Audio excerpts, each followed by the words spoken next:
आज हम लोग स्टार्ट करते हैं अभी।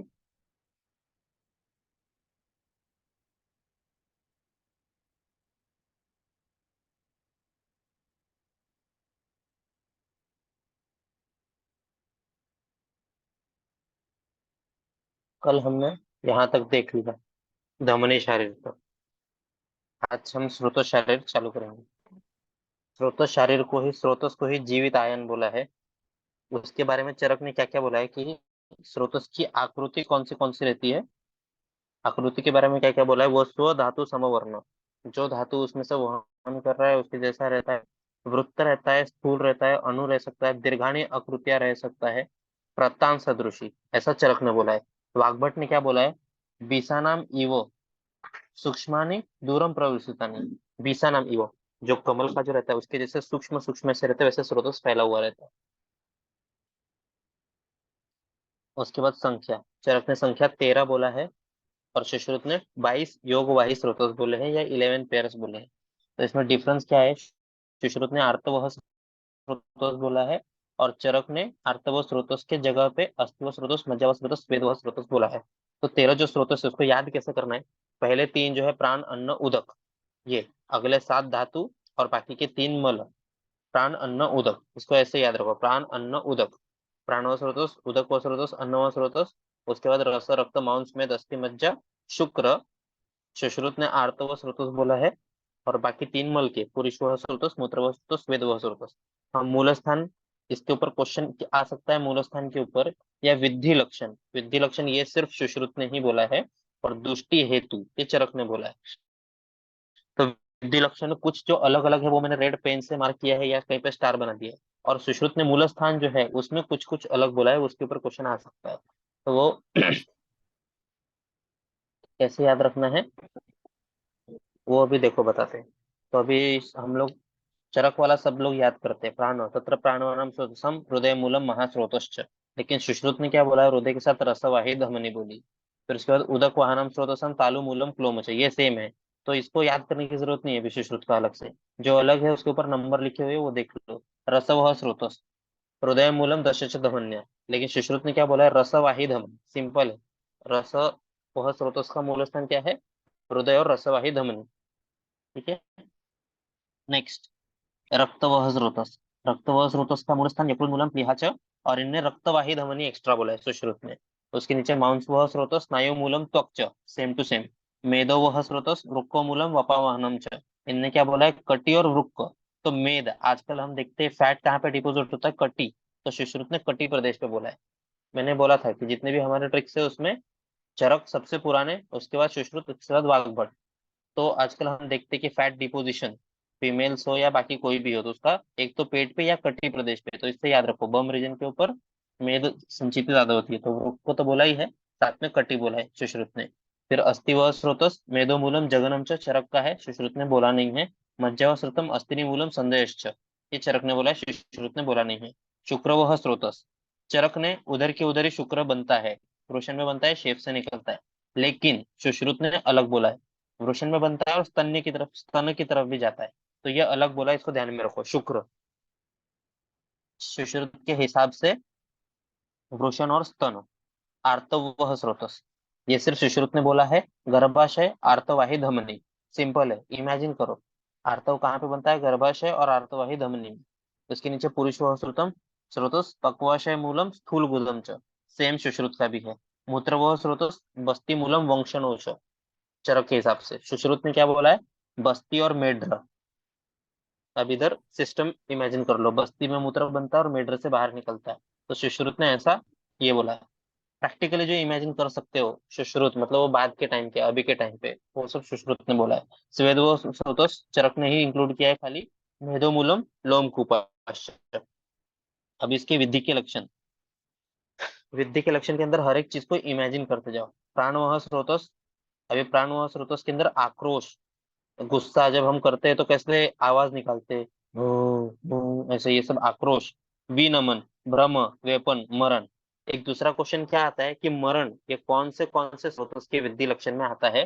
तो यहाँ पे देखो ऊपर लिखा हुआ है रेड पेन से, पिपासा लक्षण, उदक वह स्रोतस अन्नवह स्रोतस और मेदवह स्रोतस, ये तीनों में पिपासा लक्षण है। तो पीछे का क्वेश्चन आ जाएगा, पिपासा ये लक्षण किस स्रोतस के विद्या लक्षण में दिखता है? ऑप्शन ए उदक, ऑप्शन बी अन्न, ऑप्शन सी रक्त, option D A and B. तो ऑप्शन डी ए बी है उसका आंसर। फिर नेक्स्ट, मरण ये किस में दिखता है? तो प्राण अन्न उदक, ये तीनों लाइन से ही याद रखो, प्राण अन्न उदक तीनों में दिखता है। और नेक्स्ट है रक्त और मांस, ये पांचों में मरण लक्षण दिखता है। सद्यो मरण ये किस में दिखता है? उदक व स्रोतस में दिखता है।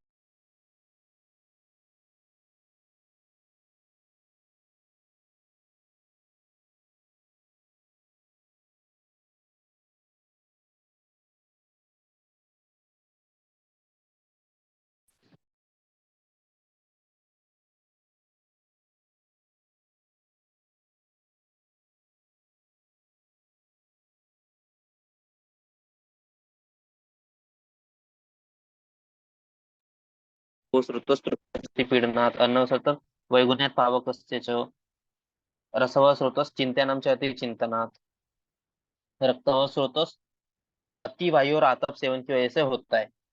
फिर उसके बाद उसमें क्या दिखता है विधि लक्षण में? रक्त नेत्रता और श्याव अंगता, शोणित आगमन।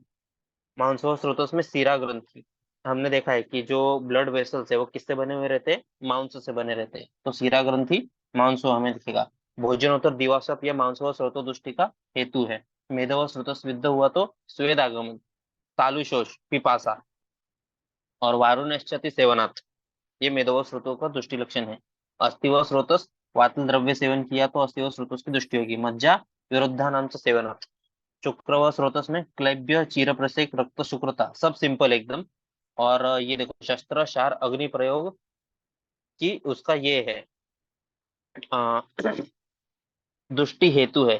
शस्त्रसार अग्नि ये किसकी कौन से स्रोत का चिकित्सा है? अनम्यूट करके बोलो। होमवर्क। आर्तव स्रोतस में क्लैब्य बंधत्व, मैथुन असहिष्णुत्व और आर्तवनाश। नेक्स्ट पुरुष स्रोतस, इसका विधि में क्या है? आंत्रग्रंथि अनाह दुर्गंध, और स शब्द सशूल मल प्रवर्तन। मूत्र स्रोतस में आनंद बस्तिता, मतलब बस्ती भरा हुआ लगेगा। और मूत्र निरोध और स्तब्ध मित्रता। तो ये जो अलग अलग है वो रेड पेन से स्टार किया हुआ है, मार्क किया हुआ है। नेक्स्ट स्वेद स्रोतस, इसका अस्वेद अतिस्वेद परिदाह लोमहर्ष। नेक्स्ट है कोष्ठांग। कोष्ठांग चरक और भेल ने 15 बताए हैं।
आवाज आ रहा है मेरा? हेलो। यस सर आ रहे हैं। आ रहा है ना? ठीक है। कोष्ठांग की संख्या चरक ने 15 बोली है, काश्यप ने 13 नाम बताए, सुश्रुत ने 8 बोले। फिर हृदय के बारे में क्या बोला है? पुंडरिक सदृश है, पुंडरिक मतलब कमल के जैसा है, अधोमुखी। और वो पर ओज का स्थान है। ओज के दो प्रकार है, पर ओज अपर ओज। पर मतलब श्रेष्ठ, श्रेष्ठ अच्छी चीजें कहाँ पे रहेंगी? हृदय में रहेंगी। और उसको प्राण आश्रय बोला है। अपर ओज वो पूरे बॉडी में रहता है। ठीक है। जब पर ओज का नाश होता है तभी मृत्यु होता है, ऐसा क्वेश्चन आता है। फिर उसके बाद नेक्स्ट, मर्म शारीर, ये बहुत ज्यादा इंपॉर्टेंट है और बहुत सारे एक ना एक दो क्वेश्चन तो इसके ऊपर बनता ही है। तो मर्म शारीर इसको अच्छे से याद करो। चरक ने त्रिविध मर्म बोले हैं, कौन से? शिर हृदय बस्ती। महामर्म किसने बोला है? संग्रह, अष्टांग संग्रह ने। कौन से है? शिर, कंठ, जिह्वा बंधन, हृदय, नाभि, बस्ती और गुद। ऊपर से नीचे तक ध्यान में रखो, कहाँ कहाँ पे मारने पे मरण हो सकता है ऐसे ध्यान में रखो। सबसे ऊपर क्या है, शीर, सर के ऊपर किसी ने मारा, अपन देखते टीवी में, मर जाता है। गला काट देते हैं, मर जाता है। उसके नीचे जीवा बंधन, टंग के नीचे फ्रेंडुलम रहता है, वो इंपॉर्टेंट मर्म है। उसके नीचे हृदय, उसके नीचे नाभि, उसके नीचे बस्ती, उसके नीचे गुद। इसको रोज रोज इमेजिन करो अपने बॉडी के ऊपर, सर पे मारा, गले काट दिया, जीवा, हृदय, नाभि, बस्ती, गुद। महामर्म संग्रह ने बोला। काश्यप ने तीन मर्म बोले, शिर, हृदय, बस्ती, चरक के जैसे ही। फिर स्रोतोज मर्म 8 है, सुश्रुत ने अश्मरी चिकित्सा में बोला है। फिर मर्म का निरुक्ति क्या है, स्वभावतः प्राणातिष्ठन्ति, जहां पे प्राण रहता है उसको मर्म बोलते हैं। संख्या कितनी है, 107। सिंपल है। प्रकार सुश्रुत ने 5 बोले हैं, वाग्भट ने 6 बोला है। एक्स्ट्रा कौन सा है, धमनी। ठीक है, धमनी मर्म, उसकी संख्या है 9। अभी संख्या देखो। अब इसमें हम लोग को सिर्फ सुश्रुत वाला याद करना है, वाग्भट वाला। वो जो रेड पेन से लिखा है -1, -4, -4। तो इसको मैंने डायरेक्ट ऐसे ही, माउंसो शिरा स्नायु अस्थि संधि धमनी, ऐसा ही इसको लाइन से याद करो। 2-3 जगह पे यही पैटर्न आता है, माउंसो शिरा स्नायु अस्थि संधि धमनी। इसका संख्या कैसे याद करेंगे, 11, 41, 27, 8, 20। मैंने ऐसे ही फास्ट फास्ट बोला और याद हो गया मुझे। 11, 41, 27, 8, 20, 11, 41, 27, 8, 20, ऐसे ही। और इसमें जो पहले तीन है, -1, -4, -4। 11 में से एक गया 10, 41 में से 4 हो गए 37, 27 में से 4 हो गए 23। ये चार चार, 4 + 4 8 +1 9। ये मिला के धमनी मर्म हो गए। ये किसने बोला है, वाग्भट ने बोला है। तो धमनी मर्म के अंदर 9 कौन से है, वो इंपॉर्टेंट है। तो सबसे है इंपॉर्टेंट है गुदा मर्म। ये पीजी का क्वेश्चन है कि गुदा ये कौन सा मर्म है। तो ब्रैकेट में किसने पूछा है ये देख लो। सुश्रुत ने पूछा होगा तो वो माउन सा मर्म है। और अगर वाग्भट के अनुसार गुदा ये कौन सा मर्म है ऐसा क्वेश्चन आया तो वो धमनी मर्म है। तो पूरा क्वेश्चन के जितने भी क्वेश्चन सॉल्व करोगे तो उसमें पहले पूरा क्वेश्चन, सुश्रुत ने पूछा है, वाग्भट ने बोला है, किसने बोला है, ये पहले पढ़ो, उसके बाद आगे का दिमाग लगाओ। ये गुदा दिखा और माउस पे टिक किया ऐसा मत करो, ठीक है। तो ये बाकी सब छोड़ दो, धमनी जो 9 है वो कौन से मर्म है वो ध्यान में रखो। तो उसके अंदर गुदा 1, विधुर 2, उपस्तंभ 2, श्रृंगाटक 4, ऐसे है। फिर उसके बाद देश के अनुसार मर्म के प्रकार बोले हैं। शाखा, उदर, उरव उदर में कितने हैं, पृष्ठ में कितने, जत्रु ऊर्ध्व में कितने। तो शाखा के अंदर 44, उरव उदर में मतलब आगे का पार्ट, थोरैक्स और एब्डोमेन मिला के 12, पीछे 14, और जत्रु ऊर्ध्व 37। इसको याद करो नंबर अच्छे से। हाथ में 44, उरव उदर में 12, पीछे 14, और जत्रु ऊर्ध्व में 37। उसके बाद विधि अनुसार प्रकार, आघात होने पे उसके हिसाब से प्रकार किया है, वो 5 प्रकार: सद्य प्राणहर, कालांतर प्राणहर, विषय लग्न, वैकल्यकर, रुजाकर। तो ये 19, 33, 3, 44, 8, ये भी संख्या याद ही कर लो। महाभूतादित्य सद्य प्राणहर में आग्नेय है, सिर्फ अग्नि। कालांतर प्राणहर थोड़ा टाइम के बाद मरेगा, क्यों, क्योंकि इसमें थोड़ा सा सौम्य आ गया है, सौम्याग्नि है कालांतर प्राणहर। विशल लग्न मर्म जिसमें वायु है। वैकल्य मर्महर सौम्य महाभूत रहता है, और रुजाकर अग्नि और वायु। उसके लक्षण क्या है, सद्य प्राणहर मतलब 7 दिन में मरण होगा ही उसका, आशु मरणम। कालांतर प्राणहर में आशु क्रमाने मरण 15 दिन में हो सकता है। विषय लग्न मतलब जब तक शल्य रहेगा तब तक वो व्यक्ति जिंदा रहेगा, उसके बाद उसकी मृत्यु हो जाएगी। फिर वैकल्यकर, उसमें विकलता उत्पन्न हो जाएगी, कुछ तो डिफॉर्मिटी आ जाएगा। और रोजाकर मतलब सिर्फ पेन रहेगा। नेक्स्ट है क्षिप्रमर्म, ये कालांतर प्राणहर असु नहीं कदाचित सद्य प्राणहर। ये पीछे क्वेश्चन आ सकता है कि क्षिप्रमर्म कौन सा ऐसा मर्म है जो कालांतर प्राणहर होने के बावजूद भी सद्य प्राणहर हो सकता है, तो उसका आंसर है क्षिप्रमर्म। फिर उसके बाद प्रमाण के हिसाब से वर्गीकरण दिया है। अर्धे अंगुल वाले कितने मर्म, 56। एक अंगुल वाले 14, 2 अंगुल वाले 4, 3 अंगुल वाले 4, और 4 अंगुल वाले 29, ऐसे मिला के 107 हो जाते हैं। अभी इसके बाद वाला जो है वो बहुत ज्यादा इंपॉर्टेंट है, तो अभी उसका मैंने ट्रिक बनाया है, वो तुमको दिखा देता हूँ। पर अगर तुम ऐसे याद करने गए तो ये दिख रहा है, ये देखो इतना लंबा रहेगा ये सब याद करना है हमको। ये सब इतना सारा है, तो ये याद करने से अच्छा मैं बनाया था, वो तुम लोग को दे देता हूँ मैं।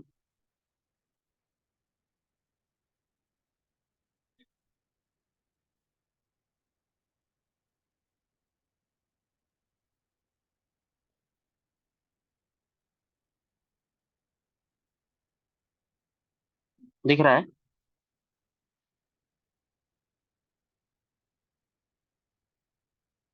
दिख रहा है क्या। Yes sir.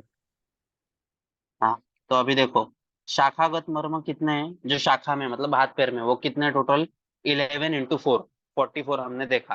तो अभी उसको याद कैसे करना है? इमेज देखो इसमें,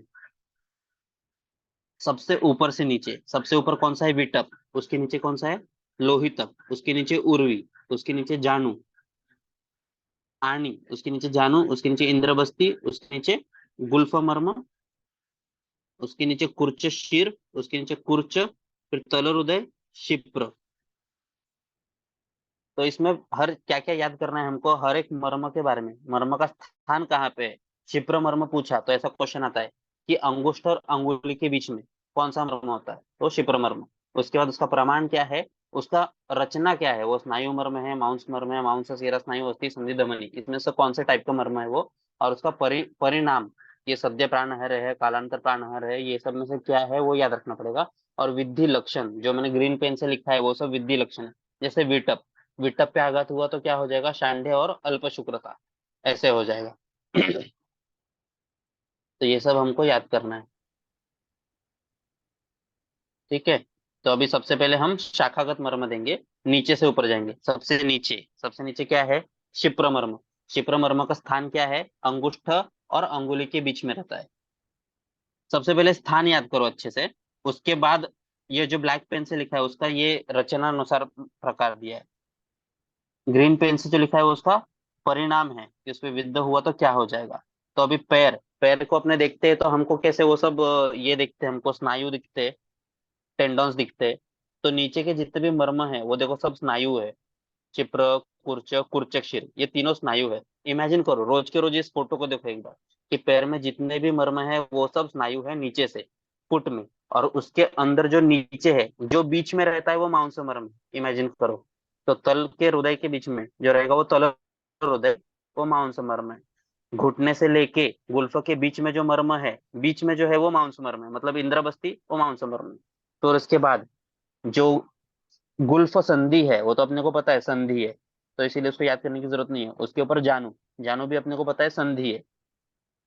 अब उसके बाद आनी मर्म, आनी जो है अगर आप पैर स्ट्रेच करते हैं तो वहां पे भी एक स्नायु जैसा कड़क कड़क लगता है, तो वो आनी मर्म है। उसके ऊपर उर्वी, तो जानू के ऊपर एक स्नायु, उसके ऊपर दो सीरा, ऐसे याद रखना। तो उर्वी हो गया और लोहितक हो गया।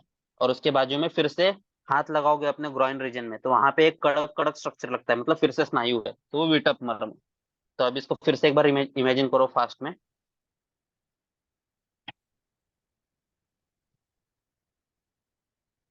सबसे ऊपर स्नायु मर्मा, उसके नीचे दो सीरा, उसके नीचे वापिस स्नायु, उसके नीचे जानू, जानू मतलब संधि है। उसके नीचे जो बीच में है, बीच में मतलब मांस मर्मा, उसके नीचे गुल्फ, गुल्फा मतलब संधि मर्मा। उसके नीचे पैर के नीचे से पाद तल के बीच में रहेगा मतलब मांस मर्मा। और वही क्या है? तलर हृदय। और ऊपर के सब स्नायु है, मतलब कुर्च शिप्र कुर्चशीर। ठीक है। अब उसके बाद उसका जो इंपॉर्टेंट, ये सब इमेजिन करते जाओ कि विटप मेरे को ग्रॉइन की में लग गया तो मुझे क्या क्या हो जाएगा? शांडे हो जाएगा, अल्प शुक्रता, क्योंकि वो टेस्टिस के पास में है। तो शांडे और अल्प शुक्रता। उसके बाद में क्या है नीचे? लोहितक मर्म, वो सीरा मर्म है। तो सीरा मर्म है मतलब शोणित क्षय से पक्षाघात। उसके नीचे क्या है? उर्वी, वो भी सीरा मर्म है। और उस शोणित क्षय से शक्ति शोष। तो पीजी का क्वेश्चन कैसे आ जाएगा? शोणित क्षय से पक्षाघात किस मर्म के विद्ध का लक्षण है? तो वो लोहितक है। शोणित क्षय से शक्ति शोष, ये उर्वी का लक्षण है। फिर उसके नीचे स्नायु मर्म कौन सा है? आनी, शक्ति स्तब्धता। उसके नीचे जानु खंजता, इंद्रबस्ती मांसू मर्म है, शोणित क्षय से मरण। तो यहीं पे तीन चीज आ गए देखो, शोणित क्षय से मरण पक्षाघात में, और शोणित क्षय से मरण इंद्रबस्ती दोनों में है, तो इसको ध्यान से पढ़ो जरा। गुल्फो में वापिस रुजा पाद स्तब्धता खंजर, कुछ इंपॉर्टेंट नहीं है ज्यादा। तलोहृदय में रुजा या मरण, तलोहृदय से मरण भी हो सकता है। पैर में कांटा घुस गया और मर गया, इमेजिन करो, पैर में कांटा घुसा कुछ तो और मर गया, तो मरण तलोहृदय में भी है। और शिप्रक के ऊपर आघात हुआ, इसीलिए जब विद्ध कर्म भी करते हैं हम लोग तो शिप्रक के ऊपर नहीं करते, उससे दो अंगुल ऊपर या इधर उधर करते हैं, तो उससे आक्षेप या मरण हो सकता है, उधर बाकी कुछ नहीं है। अभी नीचे उसके परिणाम दिए, सद्य प्राणहर, पैर में पैर कट भी गया तो भी मरेगा नहीं इंसान, ऐसे ध्यान में रखो। तो सद्य प्राणहर, पैर के अंदर शाखा के अंदर एक भी मर्म नहीं है। ठीक है। अगर पीजी का क्वेश्चन आया कि सद्य प्राणहर मर्म कौन सा है, नीचे आ गया ऑप्शन में इंद्रबस्ती या श्रृंगाटक या ये, तो अगर वो शाखा का मर्म है तो उसमें सद्य प्राणहर मर्म एक भी नहीं है, ऐसे याद रखो। ठीक है। फिर नेक्स्ट है कालांतर प्राणहर, मतलब थोड़े समय के बाद मर सकता है, तो उसमें नीचे के है सब, बीच वाले दोनों और शिप्र मर्म, तो शिप्र, तलहृदय और इंद्रबस्ती। विशल लग्न, जब तक शल्य है तब तक प्राण रहेगा, ऐसे पैर में एक भी नहीं है। उसके नीचे वैकल्यकर, वैकल्यकर वो सब मत याद रखो, उससे अच्छा रोजाकर याद रखो। तो रोजाकर मतलब जो पेन बहुत होगा, तो वो कुर्चक, शीर, गुल्फ और मणिबंध, ये तीन है जो पेन बहुत देगा। नीचे गुल्फ, वैसे ही हाथ में मणिबंध और कुर्चक, शीर। अभी प्रमाण के हिसाब से 3 अंगुल वाले जानू और कुरपर, तो इमेजिन करो अपने घुटने के ऊपर 3 उंगली रखो खाली, और ऐसे ही याद रखना है इसको, जानू है और वैसे ही हाथ में एल्बो है, तो ये 3 3 अंगुल है। 2 अंगुल वाले पैर के अंदर एंकल जॉइंट और हाथ के अंदर मणिबंध, तो 2 अंगुल रख के इमेजिन करते जाओ खाली बार बार। 1 अंगुल कुरचक, शीर, विटप, उर्वी, और बाकी सब अर्धा अंगुल है। और स्व पानी तल, मतलब अपने पाम के जितना, वो कौन सा है, कुर्च मर्म। तो अपने पैर के ऊपर ऐसा हाथ रखोगे फुट के ऊपर, तो वो कुर्च मर्म, ऐसे याद रखना है इसको। बार बार इमेजिन करो, रिवाइज करो, हो जाएगा। इतना याद रखो, पैर के अंदर एक भी सद्य प्राणहर नहीं है और एक भी विचल लेखन नहीं है। बाकी कालांतर थोड़े टाइम के बाद मर सकते हैं, वो बीच वाले, मतलब बीच में मतलब इंद्रबस्ती, थलोहृदय और शिप्र, दोनों एक अंगूठे, और इसके बीच में क्या है, शिप्रमर्मा। पैर के फुट में क्या है बीच में, तलहृदय, और इस जंघा के बीच में क्या है, इंद्रबस्ती, तो बीच वाले जो है वो सब कालांतर प्राणहर, इसे याद रखो। फिर नेक्स्ट है उर उदर में, पेट में कितने मर्म है, तो उसका डिवीजन 3+9 है, मतलब पेट के अंदर 3 है और उरर प्रदेश में 9 मर्म है। तो वो कैसे कैसे याद रखेंगे, सबसे ऊपर से नीचे जाना है। स्तन के ऊपर क्या रहेगा, रोहित। स्तन के नीचे क्या रहेगा, मूल, स्तनमूल, स्तन रोहित और स्तनमूल। ठीक है।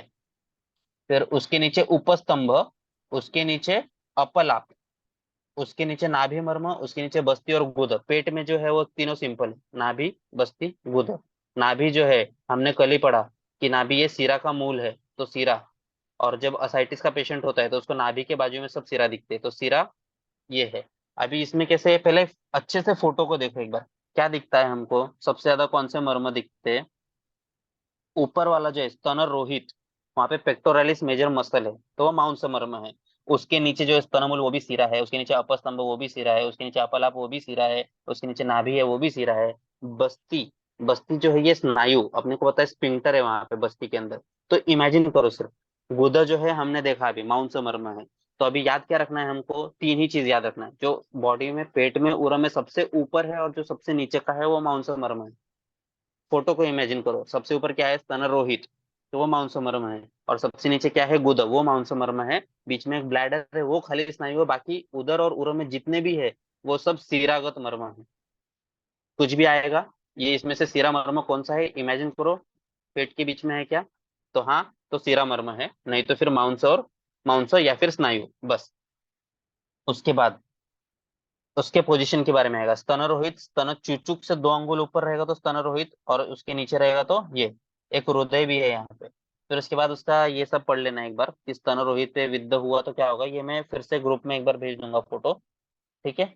उसके बाद अभी यहाँ पे देखो, माउंस मर्म दो ही है, ये जो यहाँ पे ब्लैक पेन से लिखा है, ये माउंस मर्म दो ही है, कौन से, गुदा और स्तन रोहित। और स्नायु मर्म एक ही है, कौन सा, बस्ती। बाकी सब मर्म सिरा मर्म है। अभी यहाँ पे ये देखो, ये यहाँ पे याद रखो, ये इधर सिंपल है। सद्य प्राणहर, पेट में और छाती में कितने हैं, सद्य प्राणहर 4 है, कालांतर प्राणहर 4 है, ऐसे 8 मर्म है टोटल। उदर में टोटल कितने मर्म है, 12। 12 में से हमने 4+4 देख लिया। सद्य प्राणहर कौन से है अभी यहाँ पे, तो हृदय है, नाभि है, बस्ती है, गुद है। जो इंपॉर्टेंट मर्म है वो सब,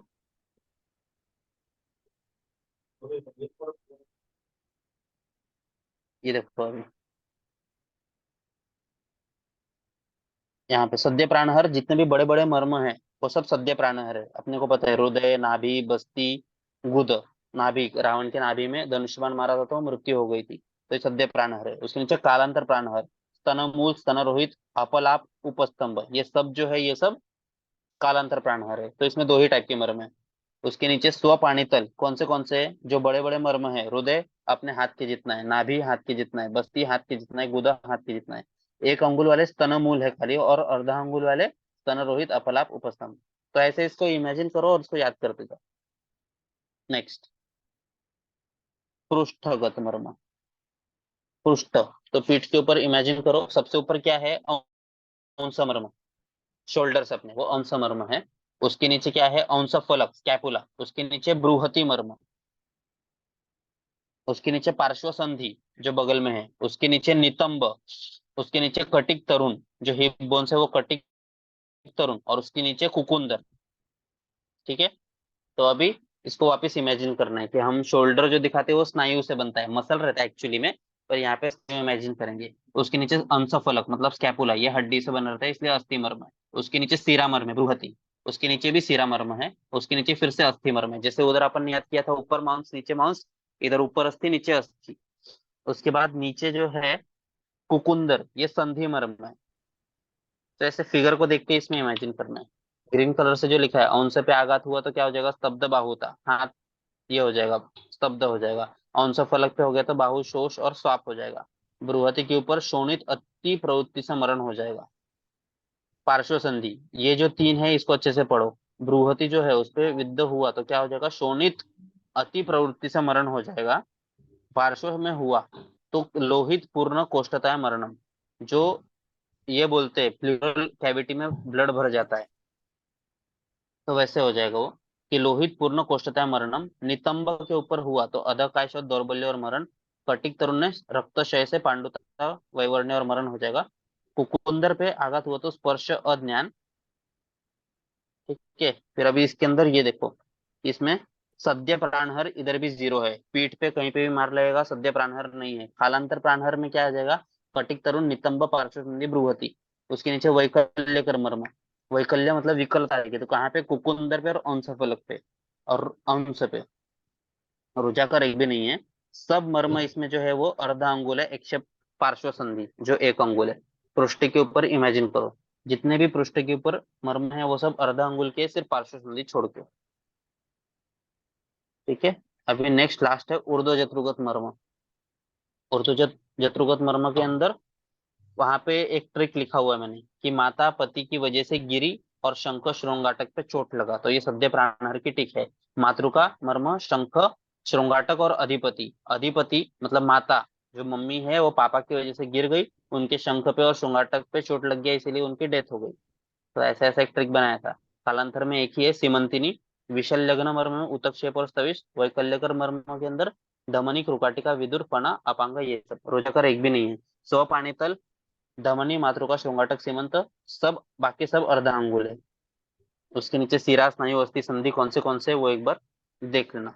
सीमंत के ऊपर आघात हुआ तो उन्माद हो जाएगा, पीजी का क्वेश्चन ही है कि उन्माद ये किस मर्म के विरुद्ध का लक्षण है, तो वो सीमंत, चित्तनाश और मरण।